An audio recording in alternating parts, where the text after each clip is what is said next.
नमस्कार, आप देख रहे हैं स्टेट टुडे न्यूज। मैं हूं आपके साथ हर्षिता मिश्रा। आइए करते हैं खबरों से शुरुआत।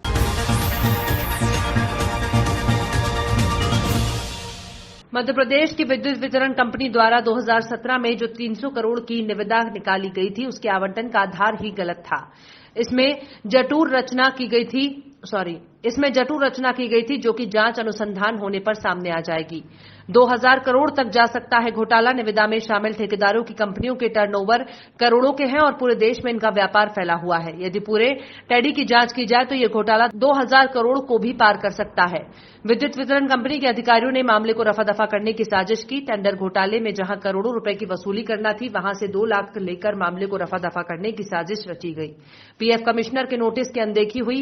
इसी साजिश में पीएफ कमिश्नर ने बिजली कंपनी के अधिकारियों को घोटाले से संबंधित नोटिस जारी किया था, लेकिन बिजली कंपनी के अधिकारियों ने इन कंपनियों पर ठोस कार्रवाई नहीं की।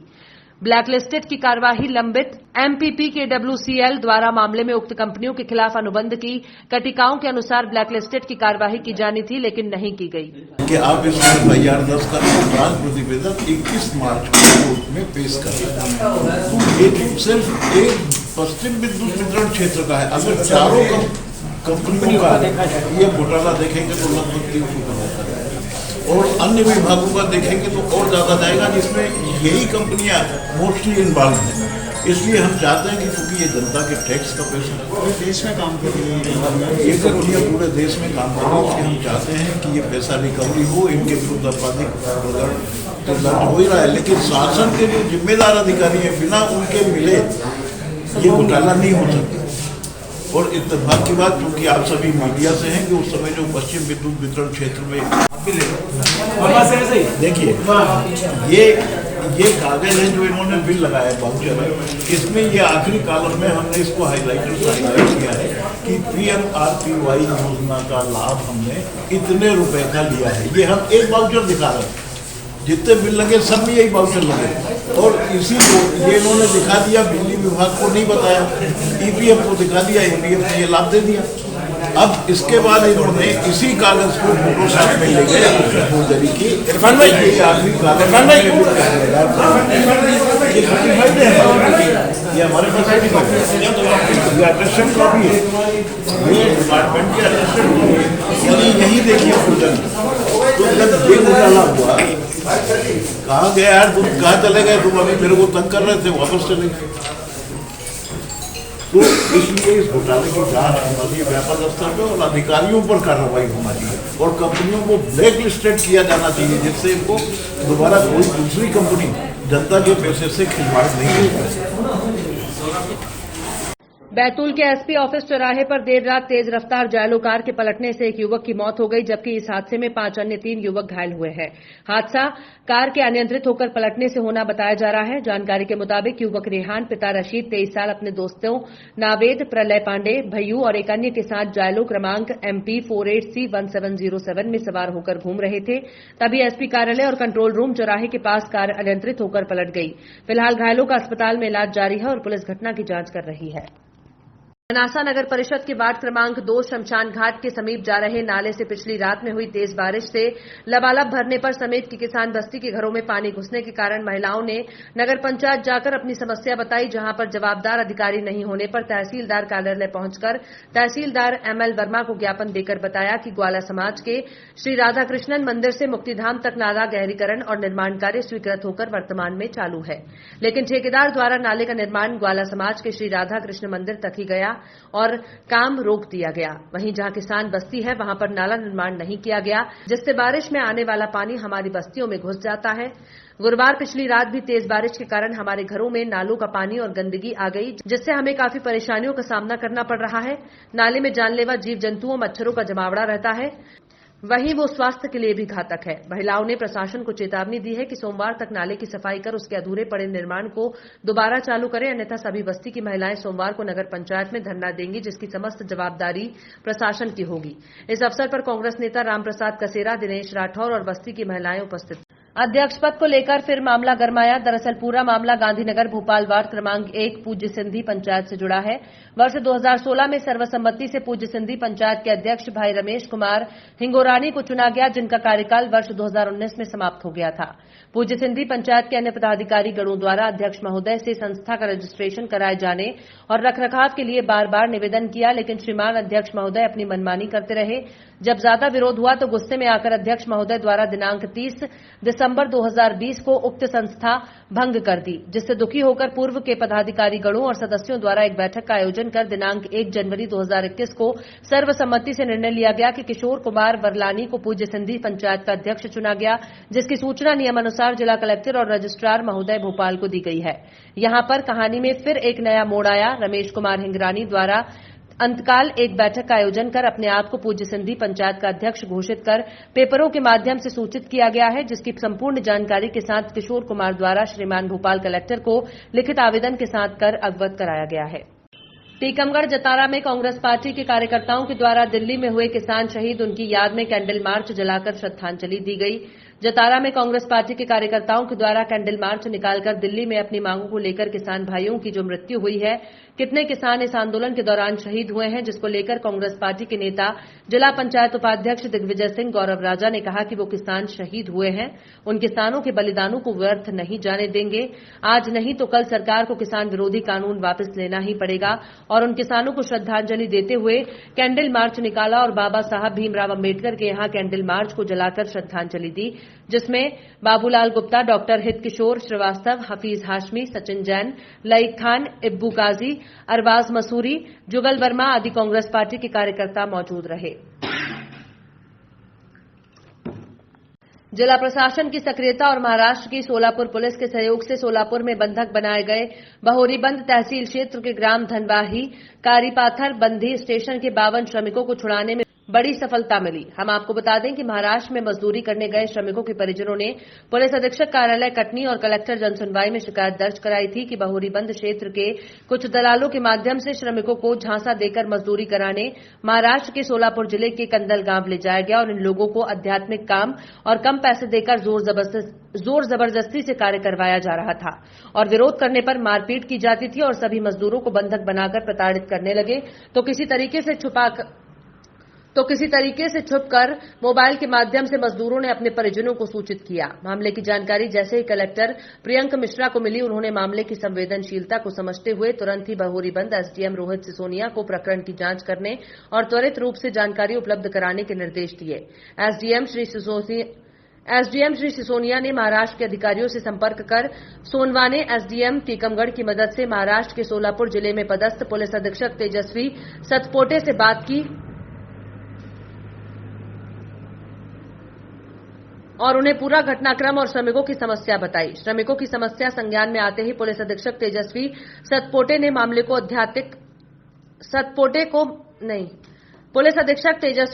ने मामले को अत्यधिक गंभीरता से लेते हुए 5 जनवरी को ही विशेष टीम का गठन करते हुए कार्य में लगाया, जिसके बाद 24 घंटे के भीतर ही 6 जनवरी को टीम छापामार कार्रवाई करते हुए सभी बंधक बनाए गए 52 श्रमिकों को अपनी अभिरक्षा में लिया। साथ ही उन्हें वाहनों के माध्यम से मंदरूप थाने ले गए और वहां से बस के माध्यम से शुक्रवार की देर रात 2 बजे श्रमिकों को सकुशल सलीमनाबाद लाया गया। ये लगभग दिवाली के 2-4-5 दिन बाद जो है हमारे यहाँ से मजदूर महाराष्ट्र काम करने गए, तो इन मजदूरों के साथ में जो यातनाएं हुई वह परेशान किया गया, मजदूरी नहीं दी गई, बीमार होने के बाद भी उनका इलाज नहीं करवाया गया। तो इनने मुझे फ़ोन किया और धनवाही के महेंद्र के पास में फ़ोन आया कि भैया ऐसी ऐसी बात है, रात में लुक छिप के बात करते थे। तो जो क्षेत्रीय विधायक हैं अपने प्रणय प्रभात पांडे जी, उनसे ये चीज़ बताई गई। उनके मार्गदर्शन में जो है हम लोग एसपी साहब के यहाँ गए और एसपी साहब के यहाँ जाके हम लोगों ने शिकायत पत्र दिया। उस शिकायत पत्र के माध्यम से अपने बहोरीबंद एसडीएम, थाना प्रभारी सलीमनाबाद, एसपी महोदय और कलेक्टर महोदय ने महाराष्ट्र प्रशासन से सहयोग करके सोलापुर के मधुरूप थाने पे कुंदल गांव है, वहाँ पर करीब 52 मजदूर और बच्चे सहित लगभग 70 लोग थे, तो उनको मुक्त करवा के जो है हमारे गांव आज लाए गए हैं। मजदूरों के चेहरे में खुशी है और जिला प्रशासन, महाराष्ट्र सरकार, हमारे क्षेत्रीय विधायक और जो लोग भी प्रत्यक्ष अप्रत्यक्ष रूप में इस मामले में सहयोग कर रहे हैं वो सब धन्यवाद के पात्र हैं। और अपने हमारे एसडीएम महोदय के जो रीडर साहब हैं विवेक त्रिपाठी जी और पीआरओ साहब भी कहीं ना कहीं आए हुए थे और इस सारे लोगों ने मदद करी है, तो सबको हम धन्यवाद देते हैं। अच्छा, ये पांडे जी सुनने में आ रहा है कि ये जो मामला है शायद मानव तस्करी से जुड़ा है। उन लोग कुछ और भी करने के फिराक में थे, लोगों को बंधक बना के कहीं और भेजने के फिराक में थे। जो गोरे नाम का लड़का है इन्हीं मजदूरों के साथ में, उसने मुझे फ़ोन लगाया था करीब 10 बजे रात में। बोले भैया अगर गन्ने के खेत में छिपके, क्योंकि वो बता रहा था कि कहीं ना कहीं जो है इनकी महिलाएं और पुरुष दोनों मिलके जो है आगे पीछे हमारे रहते हैं और हमें कहीं जाने आने को नहीं मिलता बाजार वगैरह। तो उसने बताया था कि भैया अगर कल परसों में अगर हम लोग मुक्त नहीं हो पाए तो हमको 10-10 करके जो है शिफ्ट करने वाला है ठेकेदार, और कहीं ऐसा ना हो कि हम कहीं और बाहर चले जाएं। तो ऐसा तो लगता है कि कहीं तो आपके साथ जो घटना हुई है उसके बारे में बताइए। कहाँ गए थे आप लोग और आपके साथ क्या किया जा रहा था? सब लोग सो रहे थे सर, और मेरे को 3 बजे रात के इसने उठा के ले गया कि कौन?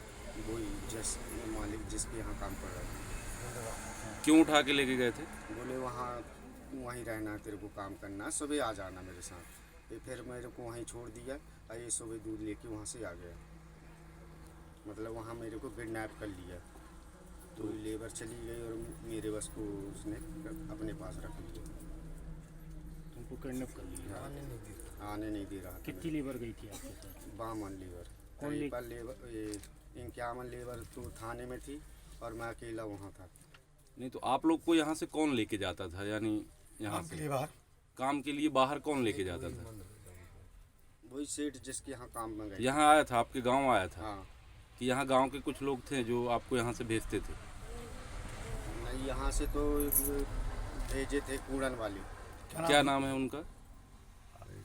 नाम बता, उनको ध्यान नहीं है। शंभू बर्मन। हाँ, शंभू बर्मन तो कटनी वाले हैं और वो पंडित जी कूड़न वाले हैं। बोले कि 100 रुपये हमको मंजूरी देता था, मनो हफ्ता में देते हो। तो हम बोले कि नहीं, हमारे इतना खर्चा नहीं चलेगा। तो बोलता है कि नहीं, हमारे तो पैसे नहीं है, 7000 कर्जा है तो उसको पटा के जाओ। तो हम बोले कि हमारे इतना कस के कर्जा हो गया, हमारे गांव भेज दो। तो बोलता है कि नहीं, हम नहीं भेजेंगे और हमारे जितना कर्जा है तो पटा के जाओ। और लोग छुप के हम बात करते थे। किससे बात करती थी? मनु यही जहाँ हमारे यहाँ लोग बात करते थे। नहीं, तो यहाँ किससे बात करती थी? उनका नाम मालूम है? हमारे भैया लोग हैं। अच्छा, चलिए ठीक है। घर के मनकिन के लोग से ऐसे बात करके हम तो वहाँ आपके साथ मारपीट भी की जाती थी? नहीं, धमकी देता हमको। क्या धमकी देता था? कि बोलता था कि हम घर नहीं जाने देंगे कोई किसी को। शत्रु से काटेंगे ऐसे बोलते हैं। हाँ, और मारे को धमकी देते। तो हम बोले कि नहीं, हम घर जाएंगे, हमको भेज दो। तो लेबर बोली कि जब हमको 100 रुपये देते हो, हफ्ता में दे दो, तो हम अपना खर्चा पो जाएं कि अपने लड़का बच्चा जो लाए हैं तो उनका खर्चा पो जाए। तो बोलता है कि नहीं, जब तक हमारे यहाँ का कर्जा नहीं फटेगा तो हम तुमको नहीं जाने देंगे। तो हम बोले कि नहीं, हम जाएंगे घर।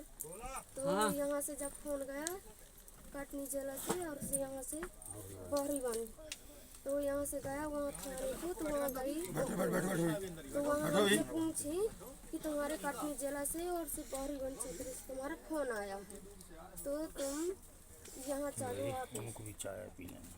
वापस चलो। आप के अपनी समस्या वहाँ जा। अब अभी आप जो है अपने गांव आकर खुश हैं? खुश हैं। हाँ जी सर। अब किसी को कोई दिक्कत नहीं है सर। अब तो घर पहुंच गए हैं ना आप लोग? घर पहुँच गए सर। चलिए ठीक। दिनांक 8 जनवरी को गुना सांसद माननीय डॉक्टर केपी यादव जी का स्वागत भाजपा महामंत्री शिशुपाल यादव की ईश्वरी बालो के मकान पर स्वागत किया गया। स्वागत में बदरवास मंडल के सभी कार्यकर्ता उपस्थित रहे। बीती रात रेलवे द्वारा रेलवे फाटक गेट नंबर LC 46 को बंद करने का आदेश पारित हुआ था। आदेश सोशल मीडिया पर आते ही पूरे नगर में हड़कंप मच गया और लोगों से सोशल मीडिया के माध्यम से सुबह फाटक पर इकट्ठा होने की अपील की गई, जिसके चलते सुबह से ही रेलवे फाटक पर शामगढ़ के अंडरब्रिज बनाओ समिति के सदस्यों के साथ नगर के नगरवासी इकट्ठा होने लगे और रेलवे फाटक को बंद करने के विरोध स्वरूप धरना दिया गया और रेल प्रशासन के विरुद्ध जमकर नारेबाजी की गई। पिछले 6 महीने से अंडरब्रिज की मांग उठाती आई है, जो कि नागरिकों की सुविधा के लिए अत्यंत आवश्यक है। धरना स्थल पर रेलवे अधिकारी, सहायक मंडल इंजीनियर शुभम निकम और आरपीएफ थाना प्रभारी प्रताप सिंह अपने पुलिस दल के साथ पहुंचे और समिति को कहा गया कि 10 दिन गेट चालू रहेगा, तब तक आप जिला कलेक्टर से गेट बंद न करने का आदेश ले आएं, जिस पर नगरवासी नहीं माने और धरना चालू रहा। जिसके बाद भाजपा मंडल अध्यक्ष पहुंचे और सांसद सुधीर गुप्ता और कैबिनेट मंत्री हरदीप सिंह डंग से चर्चा हुई। विस्तृत रूप से चर्चा होने के बाद बताया, जिस पर भी समिति सदस्य लिखित आश्वासन पर अड़े रहे और धरना चालू रहा। अंत में तहसीलदार आरएल मुनिया, थाना प्रभारी अरविंद सिंह राठौर धरना स्थल पर पहुंचे और रेलवे और राज्य सरकार के आला अधिकारियों को धरने की स्थिति से अवगत कराया और धरना दे रहे लोगों को आश्वस्त किया कि बीती रात दिए गए फाटक बंद के आदेश को तत्काल प्रभाव से आने वाले आदेश तक निरस्त कर दिया गया है और लिखित आदेश समिति को बताए गए। तब अंडरब्रिज बनाओ समिति के सदस्यों सहित नगरवासियों ने धरना समाप्त किया।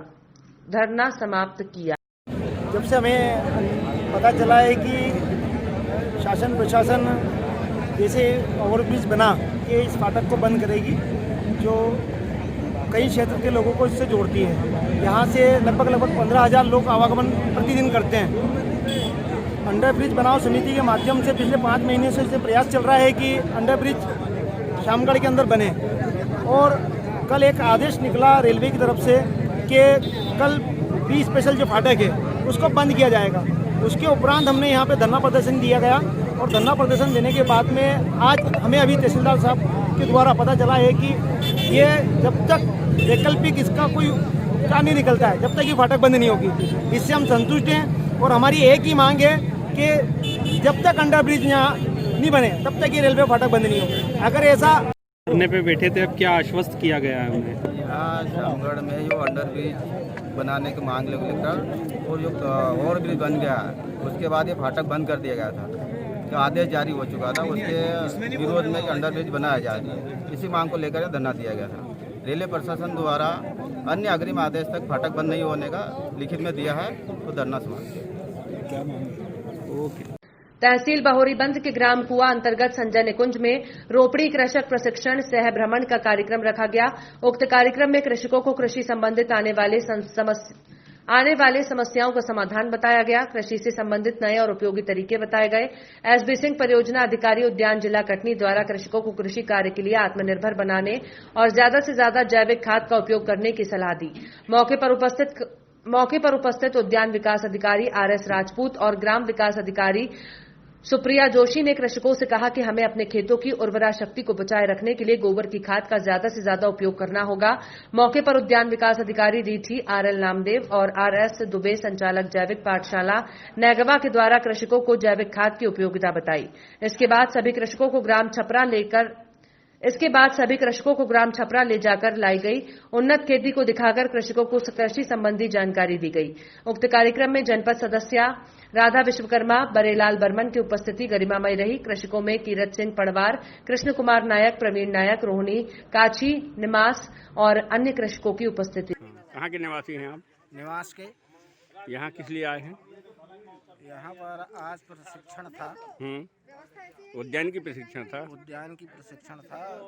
किसान लोगों को बुलाया गया था। उसमें कुछ सारी बातें सिखाई गई। यहाँ आने से आपको क्या मिला?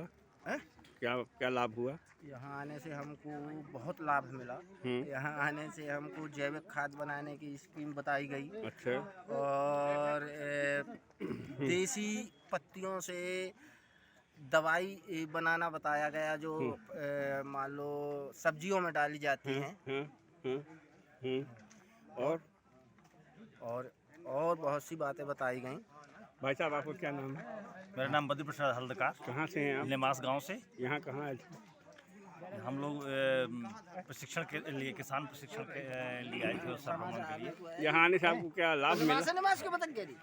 जैविक खाद के संबंध में बताया गया, जैविक खाद के संबंध में बताया गया और कंपोस्ट खाद के संबंध में बताया गया।